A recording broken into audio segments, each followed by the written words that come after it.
Hey, how's it going, guys? RudyWadeTCG back at it again with another video, and today I'm here with three special guests on the channel, and we're going to be talking about how to really kickstart your content creation with not only Pokemon, because these are three Pokemon YouTubers, but this really goes into, all types of content creation, because it follows a lot of the same similar principles. So if you're not interested in Pokemon, feel free to stick around and hear some of the awesome tips that we got. So why don't you guys feel free to introduce yourselves? We'll start Seagrove Pokemon Hero, then TrueChampionSteven.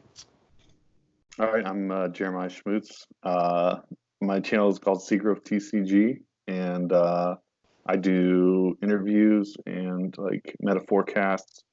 That's basically all I've been doing recently. So Nice. Cool. My name is David Benitez. You guys know me as Pokemon Hero. I've been doing YouTube for about YouTube and Twitch for about 3 years now. Mostly do the competitive scene, but also mostly family based as well. So I try to help out all the beginner players or new players in the scene to kind of get their feet nice and wet and get them nice and motivated to stay in the community. So yeah. What's going on, everyone? My name's Steven, TrueChampionSteven on Twitch and YouTube. I do a lot of competitive TCG content, but I do a bunch of other stuff like Nintendo-based games, general discussions, and education.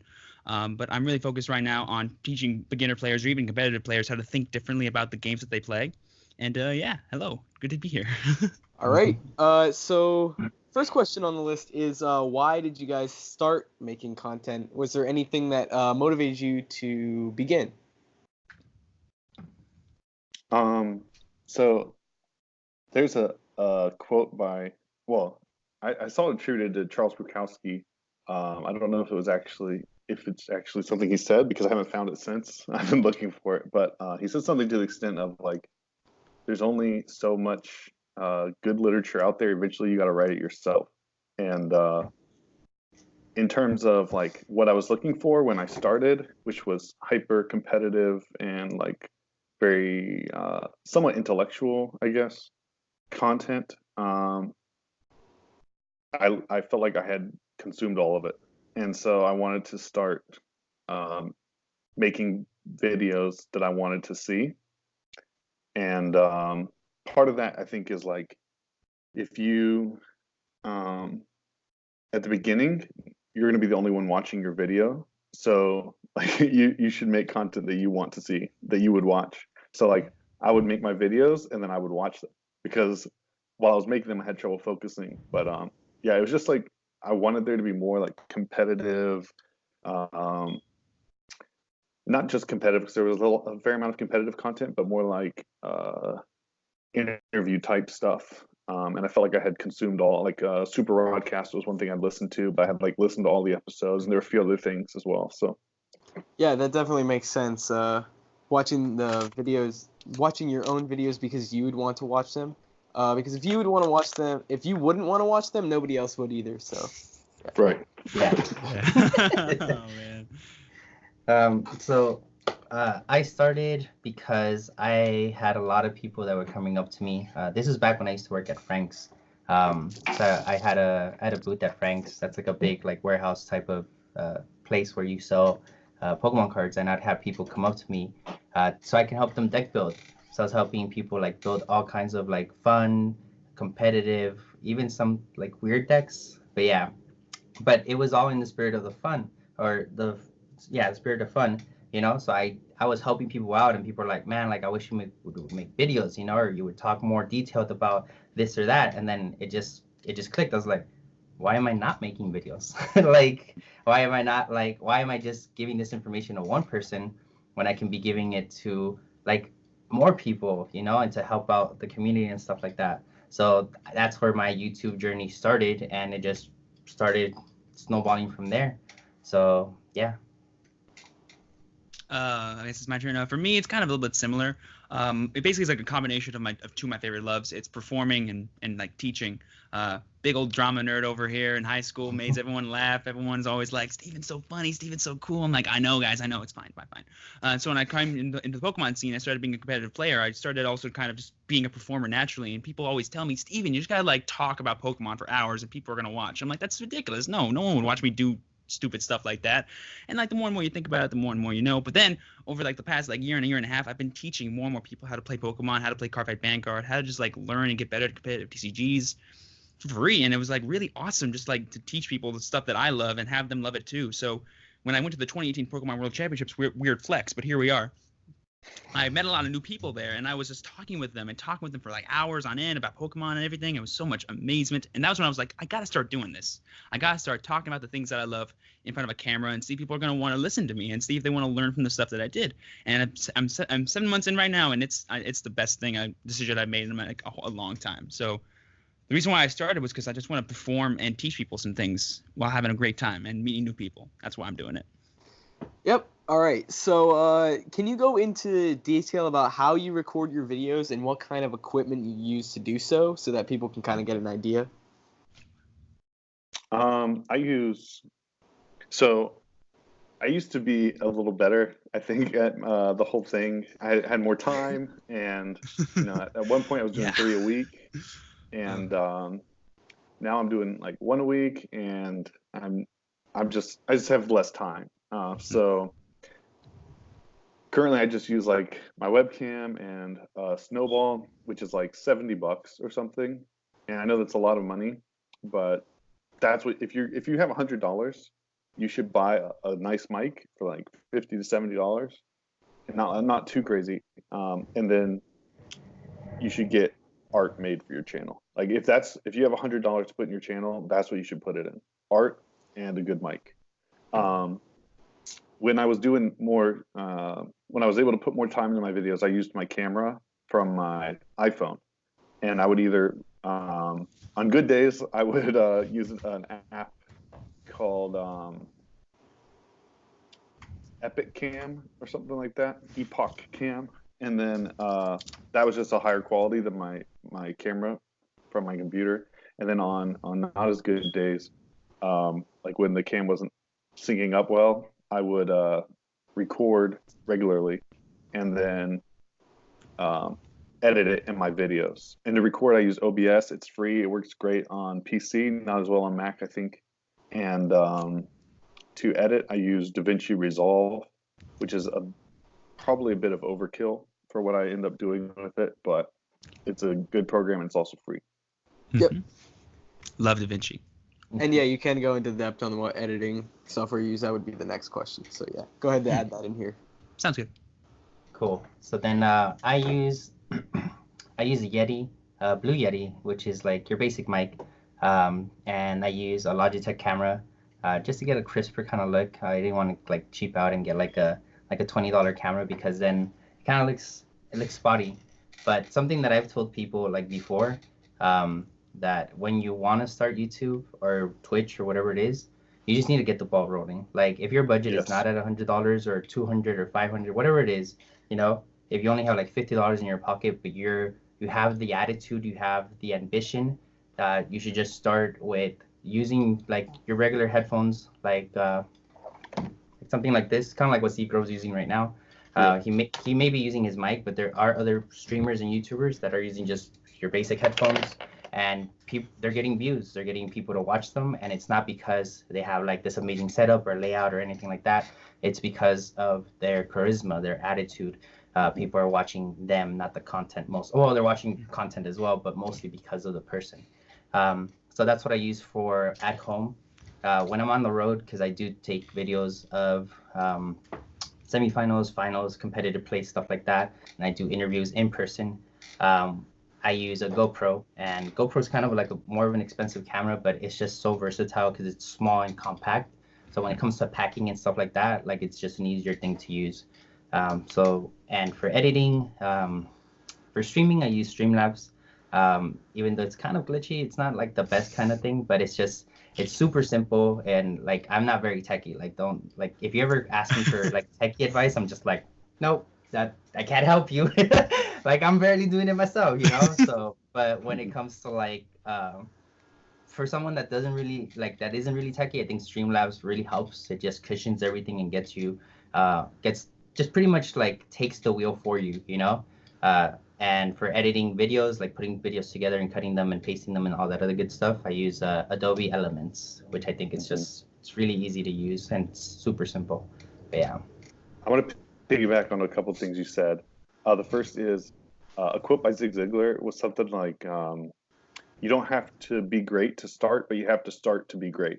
Like if you never start, then nothing's ever going to happen. And your first video is going to suck. 100%. Like your first, whatever you do, it's going to suck. The first time you do it, it's going to be bad. It's going to take time to build it up and get good. But you don't get good until you start doing it. Correct. 100%. 100%. And then the second thing, like if you have to choose between an upgrade, like assuming you have either a webcam, like built into your computer, or you can use your phone or whatever, if you have to choose between upgrading your mic and upgrading your camera, 100,000% upgrade your mic. Yeah. Because people will... Audio is number one. People will turn away from a video if it sounds terrible, even if it... before they'll turn away from a video that looks terrible. Because, I mean, coming from me, that's probably not as impactful because a lot of my videos, only the audio really matters. But like even if I'm on a YouTube video, I might even minimize it and just listen, or like, because a lot of times the volume brings a lot of value. But always, if the volume is terrible, I'm not watching it. So exactly. Yeah, absolutely. So I kind of had to build my computer in order to start streaming because I was a Mac boy for a long time. So I wanted to get a good PC setup so that way I could actually make my videos. But if you already have assuming you already have a great way to play your game and a great way to kind of do whatever it is you want to do for content, all you need is a camera and a microphone, and you're good to go. And by microphone, I mean anything. It could be the headphone microphone that I got right here. It'll sound fine. No one's going to care for like your first couple months. But if you do want to invest in a high quality audio mic, I'm using a Blue Ember microphone. It's a condenser microphone. It's a little bit different than the USB microphones like the Snowball or the Yeti. But I can plug it into an audio interface and make the audio sound like whatever I want. And I completely agree, Seagrove. Audio is number one. So I want to have as much control over my audio as I can because my voice is the worst thing ever. Honestly, you had a good voice. No, yeah, dude, you're solid, man. It's the mic, I promise. Anywho, and Seagrove's again right. All you need is your camera, guys.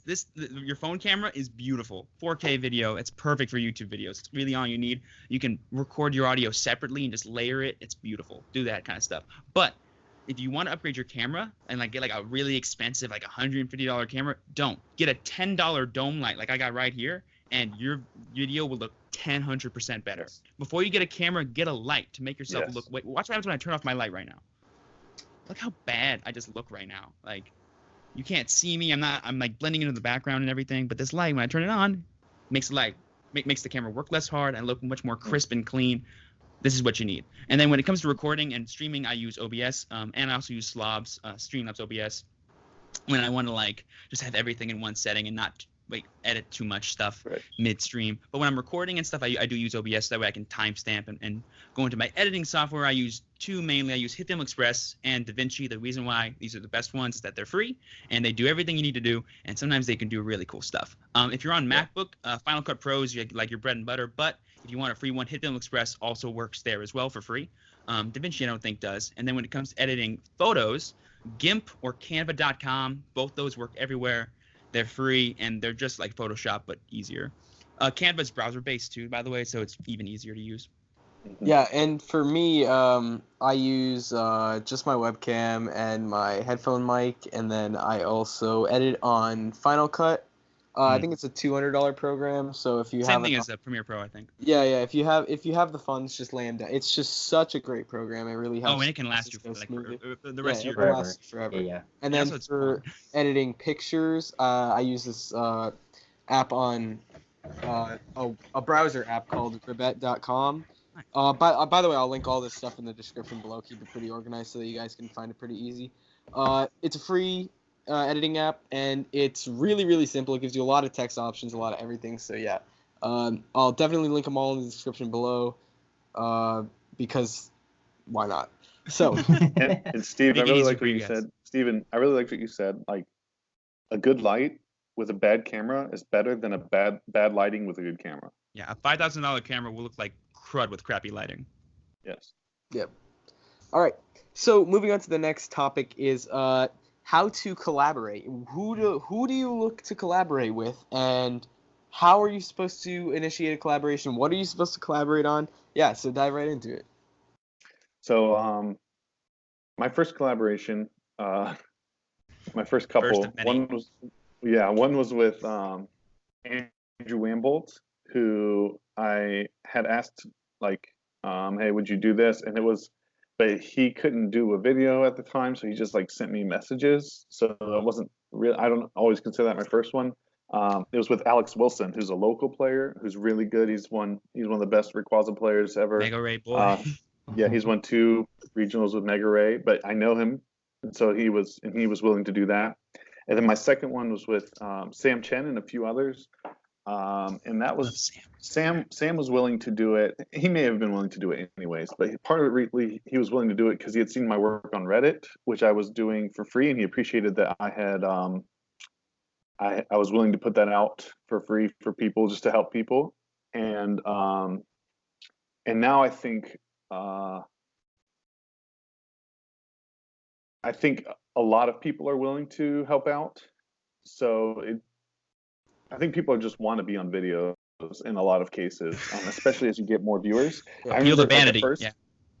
At first, like about half the time I got no's when I asked people, maybe even more than half. I'd say probably 60% of the time people say no when I asked them, like, hey, do you want to do a video? No. But I was one of the first people like really bringing in guests regularly. And then I remember the first time like a pro player reached out to me. He's like, hey, I want to be on one of your videos. And that was like the turning point, I think, in terms of collab. But then also there's one other type of collaboration. Obviously, it's like working with a YouTuber. Go for someone, reach out to someone who has about the same views as you, because you don't want to like subs as you, because you don't want to be like, you don't want to, if you have 1,000 subs, you don't want to work with someone who has 50 subs. And if you have like 50 subs and you're reaching out to someone with 1,000 subs, they might do it, but it might put a bad taste in their mouth. Like 50 to 200 seems like a good deal for both of you all, but 50 to 1,000 seems problematic. So just go for someone around your level, and you'll both increase subs because of that. Yeah. So I don't know if it counts as collabs, but I do deck interviews, deck profiles when I go to regionals and stuff like that. That counts. Yeah. So I was like, this kind of counts, but not really, because it's not like, hey, yo, like, do you want to do this? It's just, well, it is kind of on the spot. So, and I have to touch on what Seagrove said. Like at the beginning, like, yeah, like people were like, no, I'm okay. Like it's like people just don't want to do it. But then like as soon as you get the ball rolling, people start noticing you. You know, they're like before, like I just get interviews and stuff like that, and it was just like an everyday thing. But now it's like, wait a minute, you're Pokemon Hero, right? And I'm like, yeah, that's me. They're like, oh my God, I've seen your videos, dude. Thank you so much for this, and that. And I'm like, yeah, you're welcome. You know, you start getting praise, and like that's when you have to kind of like be humble and be like, oh yeah, like yeah, absolutely. Like there's other, because I've seen it, and I'm not gonna mention names or stuff like that, but I have seen other people in the community like, well, yeah, like I'm so and so, obviously, you know, like they like take it like the wrong way, and I think that kind of pushes other people that want to start doing this, you know, that they're like, well, you know what, I want to talk to these people, I want to talk to these pro players, but I feel intimidated, you know. So I feel that it's kind of good that people can come up to me, and that there are other people, because it's obviously like I've seen Steven talk to people, and Steven like is just charismatic, you know, like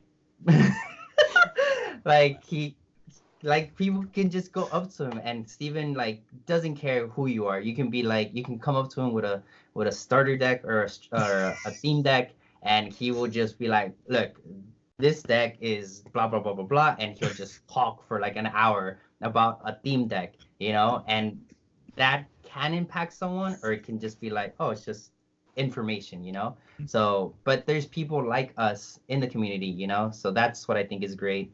But collabs, like I worked with Azul, I work with mostly SoCal based players, so I've done Kenny, I've done Israel Sosa, stuff like that. I've done Jimmy Pendarius, Daniel Altavilla, you know, when he did well earlier this year. He won the regionals. Where was it? I think it was Memphis or something with Gas Can. So yeah, so I've done stuff like that. But like a collab, like the only collab that I've had is with Steven. Steven reached out to me, and he's all like, hey, you know what? Like we should do a 5v5. And I was like, sure.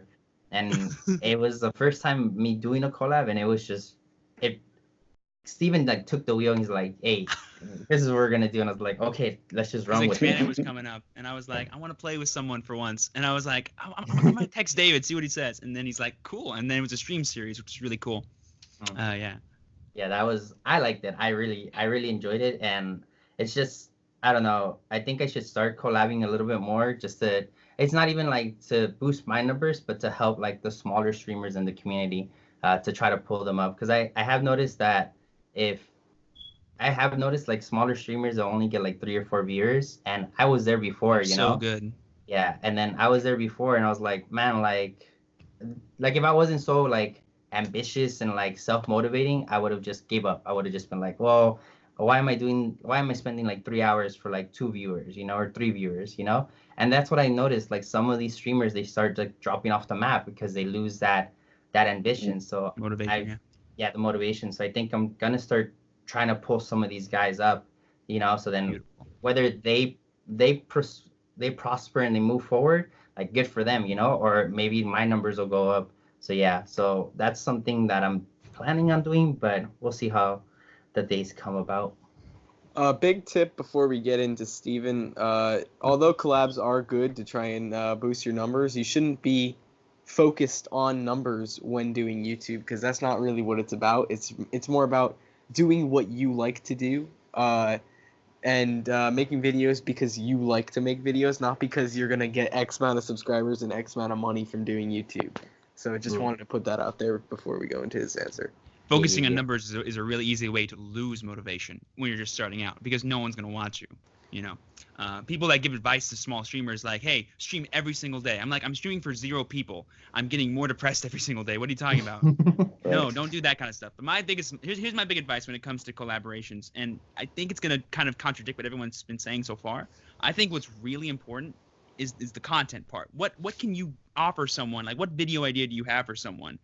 And then at that point, if the other person truly believes that you two could make good content together, like if they're a fellow content creator, they're gonna do it no matter what. Because I really think that, say I asked Andrew Mahone, for example, to be like, hey, let's do this video together. I have this really cool idea. If he liked the idea and thought it'd be a good video for us to make, I think he would do it. I don't think my sub count or my viewer count has anything to do with it, realistically, because like David and like Rudy has been saying, it's about the content, really. The numbers at a certain point just don't matter to people, whether you're too small or even whether you're too big. But I do think if you want more confidence and you want to feel like who to branch out to, it's a very easy thing to start off with someone similar to you, because they'll have more of a mutual beneficial relationship if you do that. But I think if you have a good idea, anyone would want to collaborate with you. Like, I'm doing 3 different collaborations just this weekend, and it's been insane. And I haven't cared about the growth that I've had or anything. I've just been having a grand old time doing beautiful things on YouTube and Twitch, and it's the best thing ever.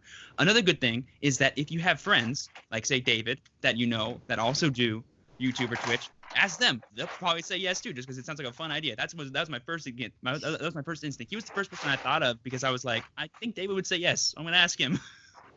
You know, like if they're your friend and they're really good, they'll do it, and it'll be a grand old time. Also, another good thing that matters is that your chemistry with the person is really important. Like how you bounce off of each other, how you create ideas, will help out make that quality even better for people. And then they're gonna really enjoy, and then you're gonna see a new like era of your content. You're gonna be inspired, and that's how you keep your motivation up, by enjoying yourself, by having fun while growing. Is pretty nice too. Yeah.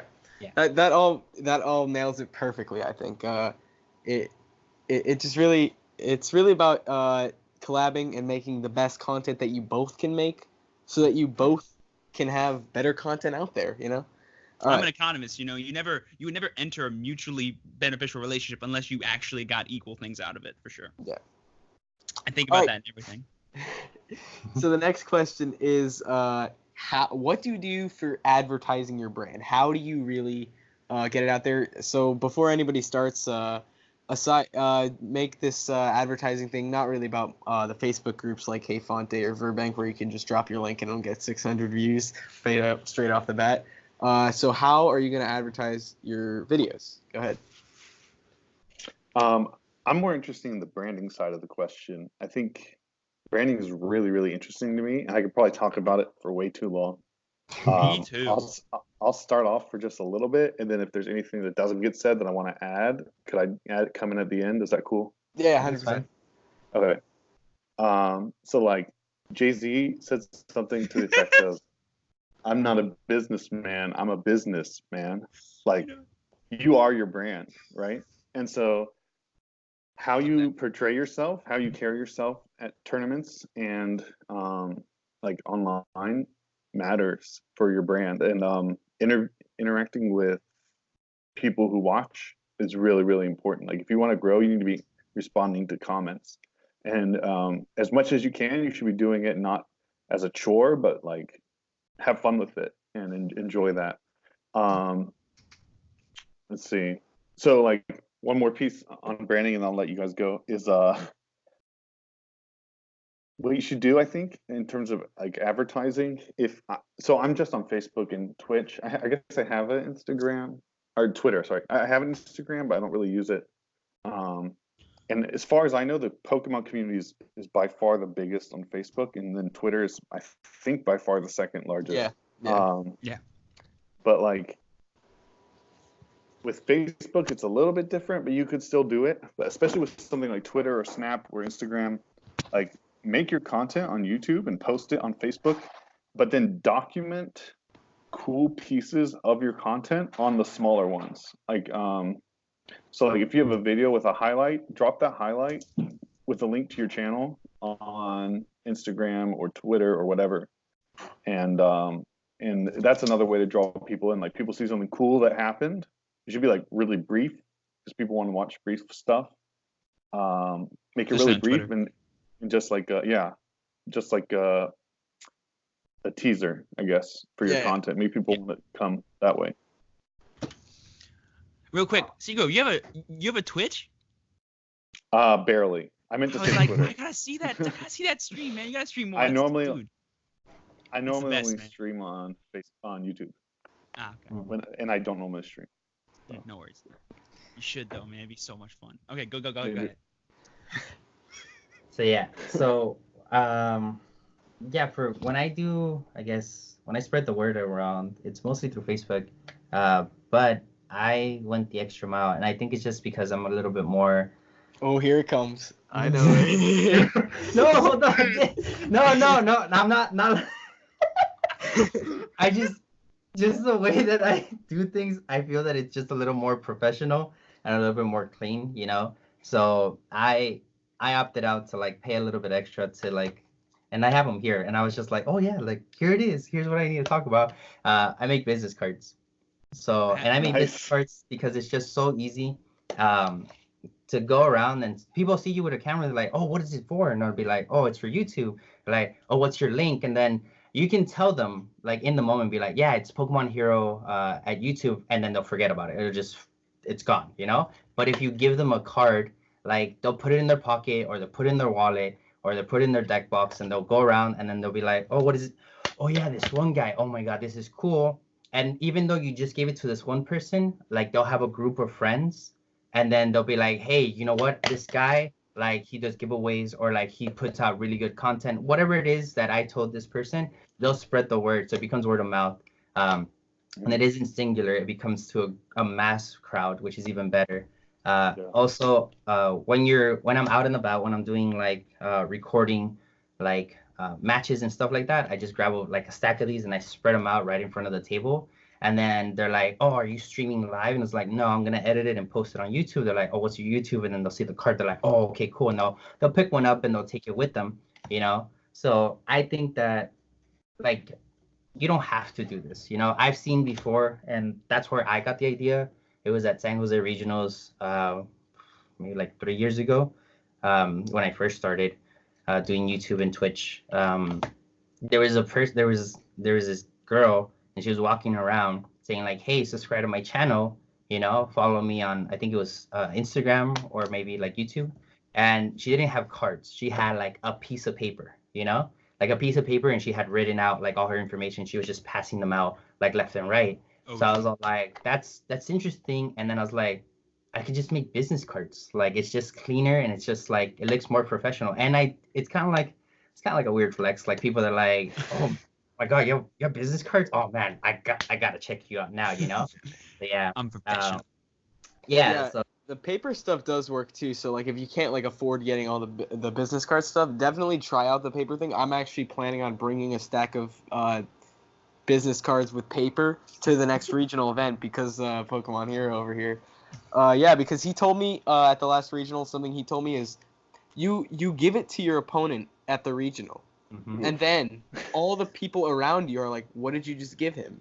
Then you're like, check out my channel, and then everybody has this card, you pass them all around, then you got 5 people who have your card. I mean, not all 5 will subscribe, obviously, but if you can It's reach out one there. person, you're out there. It's out there. so I did. because I like, did. Go ahead. oh, okay. So like because I'm big on sales. Like I used to do like sales like all my life. So I have the philosophy of like you have to knock on 100 doors because I do door to door. You have to knock on 100 doors to get one sale. So even though like you're passing out all these business cards, at least one person's gonna be like, oh, I'm gonna check it out, and that's an extra person that's gonna follow you. You know? So yeah. I gave out GX markers for a while. I still have a few left, I think, but like I didn't. All I put was Seagrove TCG on it, and I think I could have done better with that. But I think that definitely it cost like I want to say $100, and probably not worth the investment in the end. A But printing of like business cards, if you already have the logo design, it's like $45 for like 200 or something, right? Yeah. Something like that. yeah, and mine was like 100 for 100. So But they were they're like GX custom markers. jobs. Yeah, they were GX markers though. So Plastic, like Right. people you might know. think that's like that's cool and they'll check you out because Right. they got free GX marker. I Also, think it's that's like good, also it's like when they go to their own tournaments and they use those markers, they're like, that's right, cool. that was the goal. Yeah, That's yeah. a good one. Yeah. It's different. It's different. I guess I'll go. I have a lot of. So I'm the only one here, realistically, that doesn't have a brand yet. I don't have a logo. I got nothing. And I have a banner. Use your photos and stuff, and I'm all like, I use my profile picture. Yeah, and I'm all like, profile that's picture on dope. Instagram. Yeah. 'Cause I'm like, again, like I'm the brand. You know, I'm working on getting some art made, some stuff. Don't worry about that stuff until later on. To talk about art right now, Oh, okay. just to intervene real quick, a really good website to get this done is Fiverr.com. There's people all over there. It can range anywhere from $5 to $100. Somebody will do your art within the next 2 days, and you got it. That's it. Browse the Twitch creative section of Twitch. Message someone in their chat. Say, hey, do you do freelance commissions? And they're like, yeah, I do. What's your rates? Boom. You helped out a fellow streamer too by doing that, which is actually really cool. Yeah. Anyway, pursuing back to my thing really quick. I'm gonna kind of. So I don't personally. So okay, my biggest suggestion to anyone out there who's making content and they want to get their word out there and they want to build their brand, I have one big suggestion: make content. Right? You're already doing it, right? That's what you're gonna tell me. I was like, no, make content somewhere else. Like if you're on YouTube, go to Twitter, make 6-second Twitter videos and have a blast. You need to get people to find you. Places like Twitch and places like Twitter or places like anywhere else don't really have discoverability anymore. The only way that you're going to get discovered naturally is by telling people, hey, go check me out. Hey, go check me out. And yeah, knock on 100 doors, paste your URL wherever you can. Sure, do that. But at a certain point, what's going to make someone go and interact with that? That's what really matters. And I think if you build a lot of content everywhere that funnels back to your main source of content, that's where you're going to see real growth. Also, pursuant to the point, don't paste your URL in other people's communities. I run a Discord server now, and people will post URLs to their Twitch, and I don't do that. I will ban people that do that because it's not cool. Imagine you paid all this money for a billboard, right? And someone just comes and puts their poster on it. You're like, what are you doing? That's not cool. You know, be in my community, have fun with me, do that, but don't make it about you because that's not cool. Yeah, and then other people will, exactly. Other people will look badly at that. They'll be like, why are you advertising yourself on somebody else's video? So, also, I have no business saying this because I'm the worst social media person in the history of the planet, but I've learned a lot about Twitter in the 7 months that I've had it. And here's the main thing that I've learned. No one likes your Twitch post like, hey, I'm going live right now, when it's like my schedule. People like it when it's like, hey guys, I'm streaming a little bit earlier or I'm streaming later because this thing happened, so I'll be live at this time instead of this. You know, use Twitter and Twitch for like that kind of stuff, but don't just like always paste your link or paste this new video that you just posted on your Twitter, because that's not how you're gonna get people to like it or retweet it. You know, that's how you get your followers that you already have to be like, oh, he's going live right now, let's go look at him. And that's cool, but you're not going to get discovered that way. You want people to interact with your content so that way they find you a lot easier. Also, another big thing that I want to just point out, I'm an economics guy. Like I said, I ran my family's pool business pretty much for years. When it comes to advertising, at a certain point, when you're paying for it and you're not seeing that investment, you just shouldn't do it at that point. You should just do everything else. Make your quality good. Worry about that, and then try and get the word out yourself. If your quality isn't that great or isn't like on like where you want it to be, and you advertise, what you're showing people is, hey, here's my not finished product. Do you want to watch it? And they're like, no. Always up your quality before you try and go for big advertisements. And then when you're happy with it, then you advertise, because then you're like, you guys should like it. There's nothing else I can do, so now you guys can watch it. You know? Now it's perfect. Now it's what I want it to be. That's why I haven't really gotten my banners and stuff yet, because I'm like, I haven't really made my channel yet in my mind. I'm going to get the banners. I'm going to get the profile. I'm going to get the Metagross cartoon next to me. You already know it's going to be dope. But anywho, not the point of the story. The point of the story is diversifying your content is the best way to get discovered and the best way to build a brand. Also, having Twitter is really awesome because it lets the people that already follow you learn more about you. Then they fall in love with you and you become more entertaining, which is a big deal. Yes. Because YouTube, fun fact about the YouTube algorithm, it's no longer how many views you get, it's how long people watch. So depending on how entertaining you are, the more people will watch, the longer your video gets watched, the more YouTube will be like, hey, you guys should check this guy out in your recommended feeds, and that's how you get discovered on YouTube. Just saying. So something I want to touch on. Oh, go ahead. Go ahead. No, I got a few things. I'd rather if you get to say. Okay. So yeah, something I want to touch on what Steven said, like the whole like jumping into other people's community and trying to post your stuff, like that's a big no. You know, like even if someone's like small time or big time, it doesn't matter. It's something like that you just shouldn't do. So like if you're watching like another fellow streamer, like let's say I'm gonna say some big names like Omnipoke, right?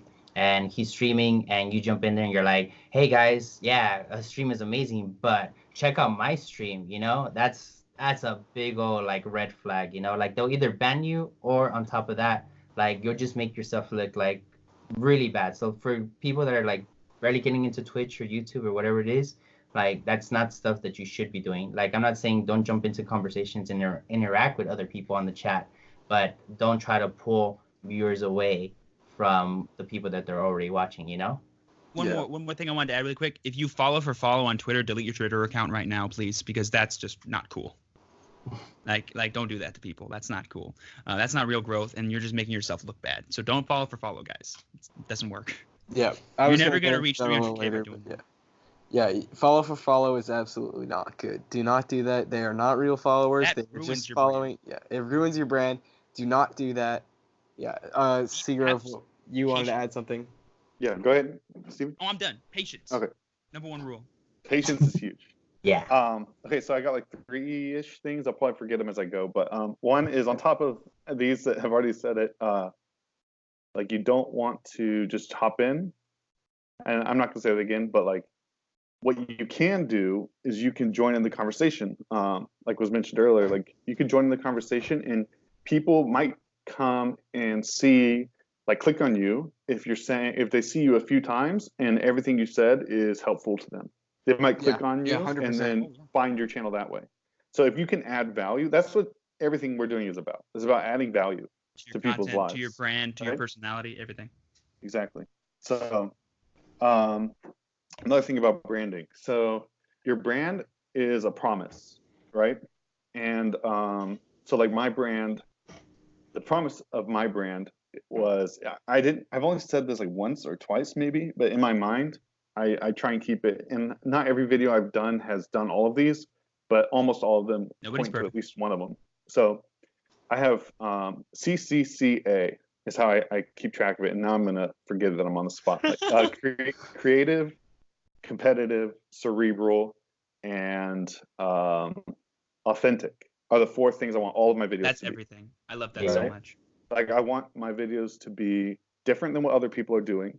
And like some of them are a little bit like when I first started, like for the meta forecast, for instance, like people were doing like Q&As before I started doing those, and now other people have started doing meta forecasts, and that's cool. I'm fine with that, but it's like that was when I made it. I wanted to do I wanted to do like something unique, even though, and it wasn't exactly unique, and I don't think that's bad. And I'll get to that more in a minute. And then like competitive, like almost all my videos are competitive. I probably have 5 that aren't competitive in some way. Authentic, like sometimes, I mean, that's like sometimes that word doesn't mean a whole lot, but like I want to Be the most you. true, Yeah. be a genuine person. Yeah. When people see true genuinity, is that the word? When people see you as genuine, they can identify with you more. Yeah. They'll latch onto you and they'll love you. It's the best. So it's all about creating a promise and then fulfilling that promise. So that's like what good writing is, right? Like the story makes a promise and then fulfills that promise. That's all the good writing is. And like another thing with branding, so Jesus taught this idea, like don't over commit and then under deliver. It's better to under commit and over deliver. Yes. It just makes people, it feels like this person did what I wanted them to do. And so like with a lot of people, and this is going to happen to everyone, right? I'm going to stream at this time and then you can't make it. That's going to happen, right?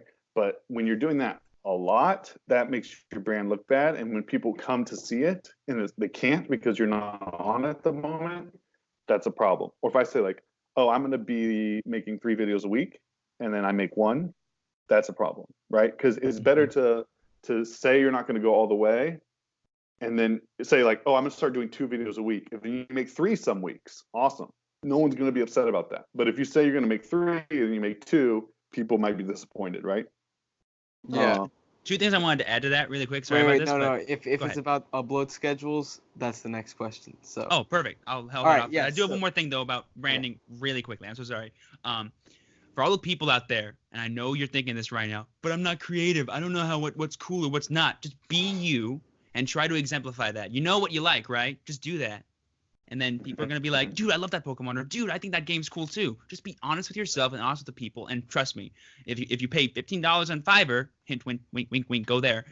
Someone will make whatever you want and it'll look bomb AF. Okay? So don't think you have to be a creative person to come up with something real and cool that people are going to like. Just be you, and I promise someone's going to like it. Yeah. Okay. So talking to everyone out there, I see you. So Seagrove mentioned this about upload schedules, and if you upload, do you say 2 videos a week or 3 videos a week?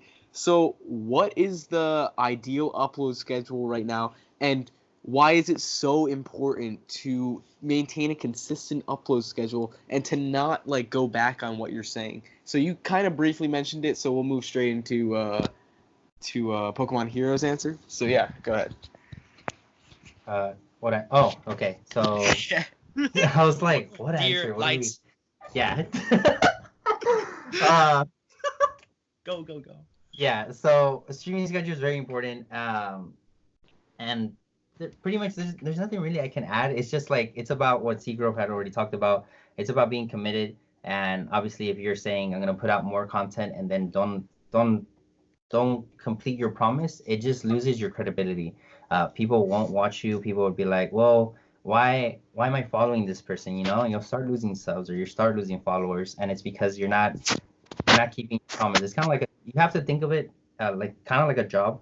So like if you're not showing up to work, or you're like, yeah, I'll be there on Tuesday, and you don't show up on Tuesday, like people are like, oh well, this guy's not here. You know, I'm just gonna not put him on the schedule.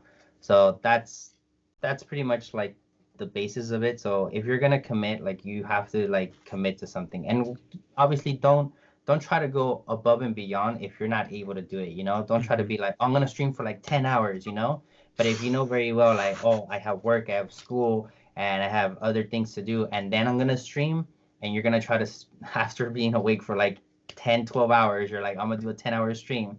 Like more than likely it's not gonna happen. You're gonna go out for like maybe 3 or 5 hours, and then you're gonna start burning out, and then you'll lose kind of like your oomph, your like your personality. You'll start being like, yeah guys, oh, so we're gonna do this and that, and yeah, we're gonna do this, and then like 3 hours in be like,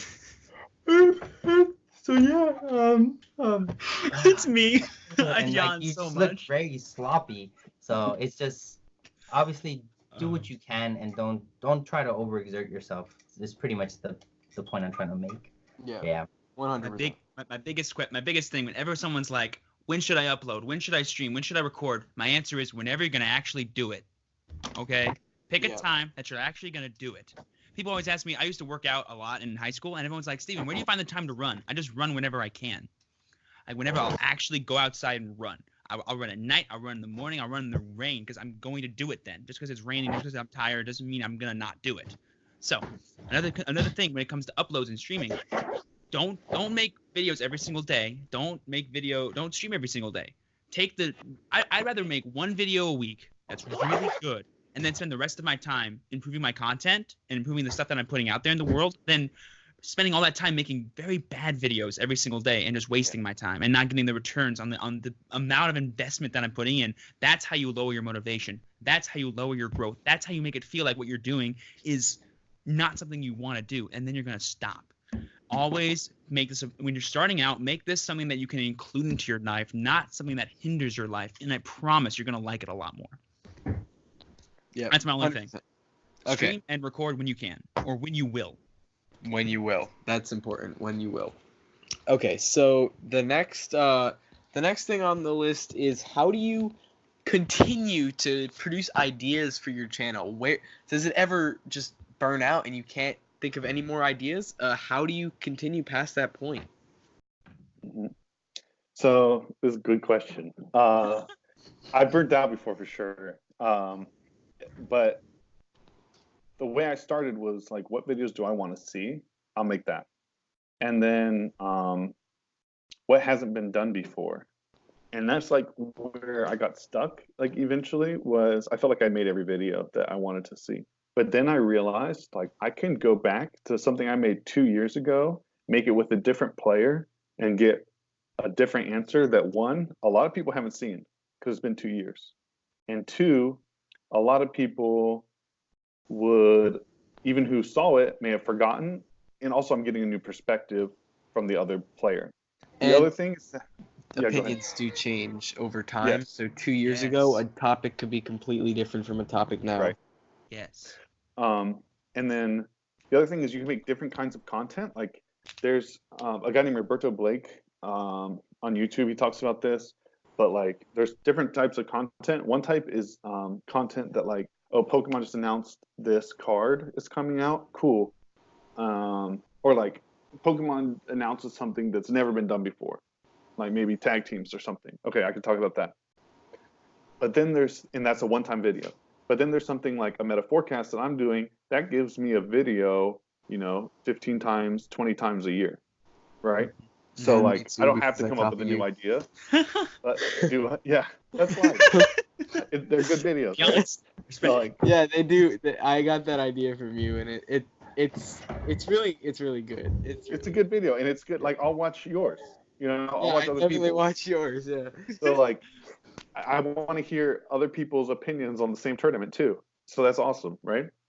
Yeah, that's all I gotta say. Really quick, I just wanted to add something really quick to the idea that everything's been done. Here's the thing: you haven't done those things yet. You didn't do those things yet. Okay, just because it's been done by someone else doesn't mean you can't do it. Right? That's the law of fair use when it comes to YouTube. Now, obviously, don't use someone's brand name to sell your video. That's stupid. But like, if I wanted to make, for example, Dude Perfect, they're one of my favorite YouTubers. If I wanted to make like a Pokemon player stereotype video, I'm gonna do it. It's gonna be hilarious. I'm gonna pretend to be every single person, and it's gonna be awesome. And it'll be a different thing too because I'm gonna do that now. Oh, get out of here! I got the script right here. Get out of here. Anywho, I'm just kidding. I don't. But it's just like the first thing that came to my head. But anywho, back to my thing. You have to think about your niche too. Everything that's been done on YouTube might not necessarily have been done in your niche. You could be the guy that's like, oh, I'm going to be like a professional interviewer now for the people that are in my game. Seagrove did that. Boom, there you go. Just because he did it doesn't mean you can't do it too. I'm just saying. But like that's an example of how you can figure out what you want to do. Another thing is don't be afraid to fail. Streams crash and burn real quick. If you guys go deep into my YouTube channel, there's some stuff in there that you're like, why did he do this? I thought it'd be a good idea. That's why I did it. There's a lot of them. Yeah, don't be afraid to fail. That is for sure the thing. Don't be afraid to fail. Try it. If you have an idea, roll with it. See if you can make it happen. If you like the product, put it out there and see if people like it too. Make it as good as you can. And if you like it, someone else will too. There's a lot that I've made, though, that I don't like. So it's not on my channel. Yeah. So man. yeah, when it comes to like making content or bringing up new ideas, it's yeah, it's a little bit of research. So when you see something, it may not even be like Pokemon related. You can be watching like so I started watching David Dobrik.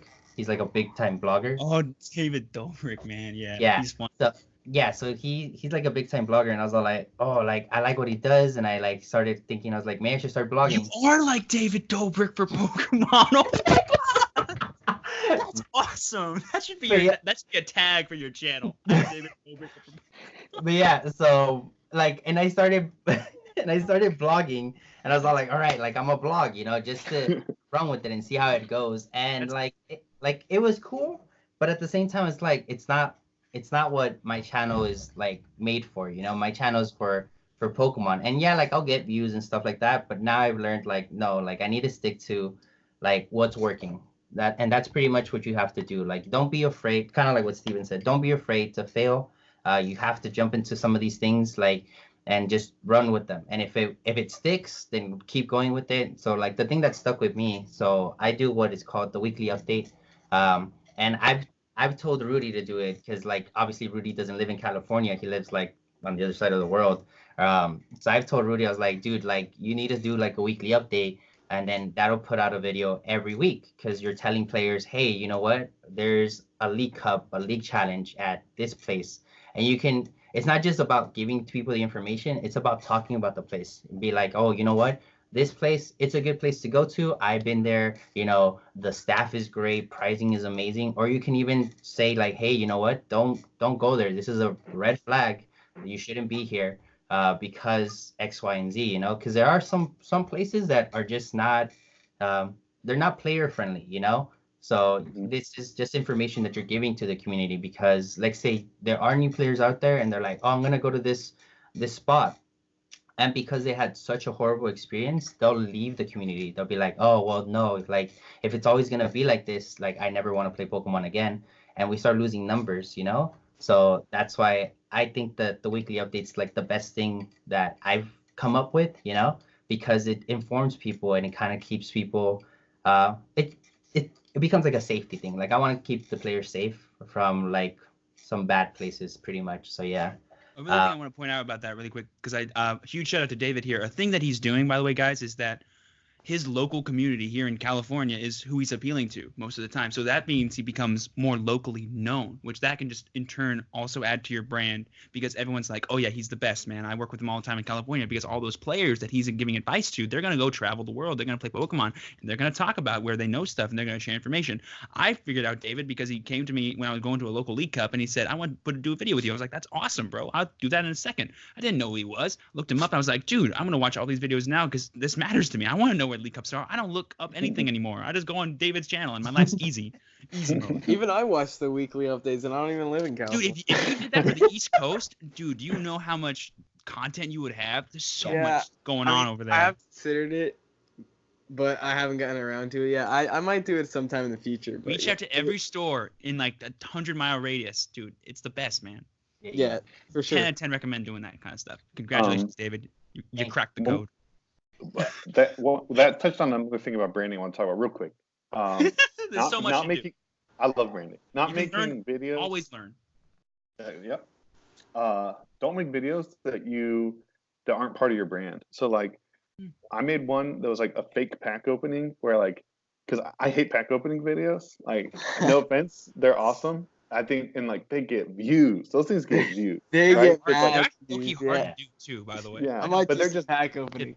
did one. they're just not my brand because my brand is like Competitive. strictly competitive, right? So, I never am going to do those because I don't like the videos, and not that I don't dislike them, I just don't care, right? And so like that just doesn't fit in with my brand. But like this one time, I made a silly video about like a fake opening, like pretending to be excited, like pulling a Lele out of the wrong pack, and then like getting Royal Flush or something like that. Oh, Like it was I remember dumb, that video. right? I saw that. That was awesome. I remember watching I that. thought it was hilarious. My viewers didn't, right? Like Really? they got like very few I love views. good comedy, man. They're like got making a very- mockery of the Pokemon TCG format that we love so much. Right. Well, Guys, I think what it man. more was that my audience isn't interested in pack openings. Like that isn't who I've built my brand for and who I've appealed to. So just like, even though those videos on people's channels get massive amounts of views, they didn't on mine, right? So stick to your brand. Like, yeah. Anyways. The thing I want to point out really quick though is this is not like when you go in, like when you're just starting, don't put too many limits or boundaries on yourself when you're just starting.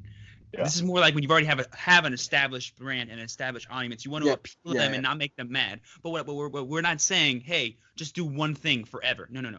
But when you start, just like feel stuff out when you're beginning, figure out what sticks, figure out what audience you want to appeal to right away, and then you can start leaning into a niche. And then every now and then you can try and branch out a little bit, see if the audience is like cool with it. If they are, keep doing it. You can grow more that way. But don't just set boundaries on yourself right away. That's not a good idea because that makes it hard for you to come up with ideas. Some channels have been able to completely pivot what their entire channel is about. A good example of this is Shady Penguin. He used to be an all-time PokeTuber, like master mode. He would only play video games, Pokemon, that's it. But he started doing Magic and Yu-Gi-Oh content. And it didn't start off so good for him, but now he's like the dude for Yu-Gi-Oh, Magic, and Pokemon. So it's like a good example of someone who even had an established brand, but he figured out a way to kind of ease his audience and to be like, hey, this stuff's cool too, and I like it, so maybe you guys should like it too. Right. All right, and the last question of the video is what not to focus on when you're starting out and some mistakes that you might have made down the road. Everything I've done. I'm just kidding. Okay. Go ahead. Yeah. I'll start. Okay. So trying a few mistakes. Trying to be someone else. Like, I think it was so. Anita Roddick said, "Whatever you do, be different." That was the advice my mother gave me. I can't think of a better advice for an entrepreneur, which applies to us for sure. Oh, yeah. If you're different, you will stand out. There are 3 YouTubers I really want to recommend it's like meta for YouTubers. Sonny Lenarduzzi, Roberto Blake, and Think Media.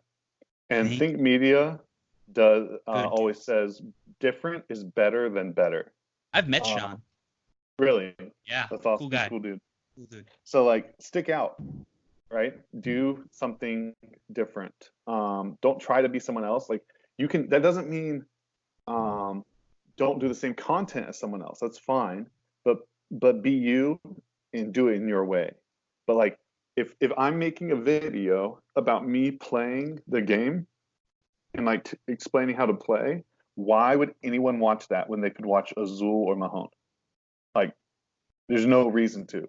If I'm bringing in I don't have the energy on screen either. So like I can't just like, oh, I'm just gonna do it and just have a great personality and be hype and everyone's gonna get it. Like I'm old and tired. So like that's not gonna happen. Me so too. just be yourself, but don't try to be someone else. Yeah. Yeah, Honestly, touching on that, like when I started, because I'm very like professional and like I try to do things to like the T. So I was very serious. Like if you look at some of my first videos on YouTube, it's just like, hi, welcome to Pokemon Hero. It's very serious. And like the interviews, like the deck profiles were just like, they weren't fun, you know? And I was still getting views and the content was still there. But then like I was getting lots of feedback, like from people, like my friends that were watching me do this stuff. They're like, hey, just relax. And I'm all like, what? You're too tense. You're too serious, you know? Like, crack a joke here, laugh here, you know, you make us laugh, you know, make your viewers laugh. And I was like, okay. So now like in my interviews, like it's just more like chill. Like I'm just like, yeah, so let's talk about this deck. Yeah. And then like I'll like kind of like throw a joke in here and there, like and stuff like that. And it's more charismatic because you're not trying to be someone that you're not, you know. And then that's what actually gets people to watch you, because they're watching you because you're back on your brand. Yeah, viewers can see through like the fake like that. They will see through it instantly. If you're faking it, you're not gonna make it. Hey, that's a good quote. If you're faking it, you're not gonna. Should put that on a t-shirt. So like when it comes to like my biggest regret when it comes to starting, I thought I had all the information I needed. I did like 2 hard months of research. I'm like, I know what I need. I know what I'm gonna get. I know what it's gonna look like, and it's gonna be freaking beautiful. And I was okay with the content that I was putting out, but I realized very shortly that I'm like, oh wait, hold on a second. I'm seeing what other people are doing. I'm seeing what I want to actually make my channel about, and I'm like, hold on a second. It's what I'm making is crap. Why? No wonder no one's watching. It's awful. You have to have a lot of self-reflection. And hey, don't be afraid to have regrets. Regrets teach you what not to do again. If you look at the quality of my content right now that I'm doing now, it's light years ahead of what it was 7 months ago when I first started. It is insane the difference that I'm starting to see. Like it's just ridiculous. Do not be afraid. There's always room for improvement. Always. That's the first thing that I want to stress. You can always get better. You can always make everything better for everyone else. Your content should be your number one priority in improving, and your personality, your emotions, your appearance, or what's the word? You know, what people like about you, what's appealing about you will build over time. If you go to some of your favorite YouTubers, this is a fun thing that I started doing. Go to some of your favorite YouTubers ever and watch their first video ever on their channel. You're going to go, who the heck is this person? I was never going to subscribe to this guy. And watch how they evolved. And don't like mimic their evolution or mimic who they are, but take heed and realize what you like about them and try and express that about you because you want to express that too. Not because you think it'll help you grow, but because you want to express that as well. Like, oh my gosh, man, it's insane what I used to be like and now what I am now. Yeah, that's really good. Something that I want to also touch on, just personally, like when I started, I just stuck to YouTube. Like I was just doing YouTube and Instagram and then like Facebook groups. And I was like, this is it. Like, this is all I'm going to do. And then people were like, jump on Twitch, get on Twitch. And I was like, no, I don't want to. I was very like stubborn. And this is just me, you know. I was like, no, this is working. I'm just going to stick to this. And now I'm looking back on it because I've been on Twitch for like maybe like 6 months now, or maybe like a year. Like at the same time as me, we started around the same time, yeah. Yeah. And so now you have like my Twitch Prime sub. Yeah. So like, if I would have started Twitch like much earlier, like when I started my YouTube journey, back like then, I would have blew up, man. Yeah, I would have blown up. You know, I would have done much better. I would be somewhere else right now. You know, diversify. Yeah, but rule so that's business, why rule everything else.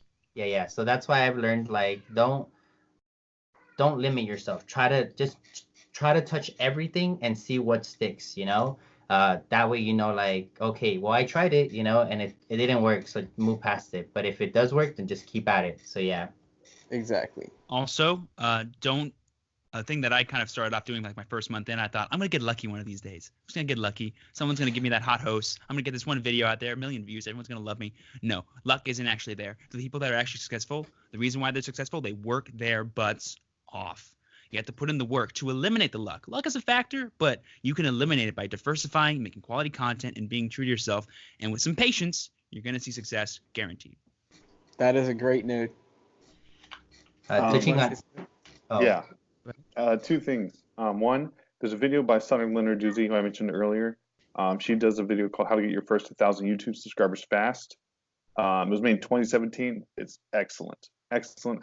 That's when they changed the algorithm. Direction. That's when they changed the algorithm, Yeah, it was an excellent video. Secondly, I want to talk about criticism. That's okay. Yeah, that's big. So oh my god, I got you'll get. I was gonna touch on this too, but yeah, go ahead. Go. I'm ready. You'll get criticized, right? Like, I've been criticized for a lot of things. Like, and I'd say out of every 10 critics you get, 8 of them have validity. You need to get to the point. Like, I'm older, which helps. Like, I just don't care as much about like what random people on the internet think. But like, even in my early 20s, like, I did, and I wish I didn't, but I did. But like, getting to the point where you can look at criticism, and you can sit with it and be like, is this true? And if so, do I need to change it? Like, someone recently said my intro sounds like a bird dying, and I think that's like kind of true, right? So like, I could probably work on that. And then I think like, and I normally don't respond. Like, if anyone ever criticizes one of my guests, I almost always delete it right away. Like, I don't accept that. But if someone criticizes me, I think only one time I've ever deleted a comment that somebody criticized me on my YouTube. Like, I just take it. I'm like, okay, is this true? No, and I can just let it go. Or yes, how can I fix this? How can I learn from it? So like I've been criticized like for my parenting on my YouTube, which is pretty crazy. For one of my guests, like, oh, that was a bad guess. Like this video is bad because like they didn't come out and say this, but I found out later they just didn't like my guest, and so they said the video was bad.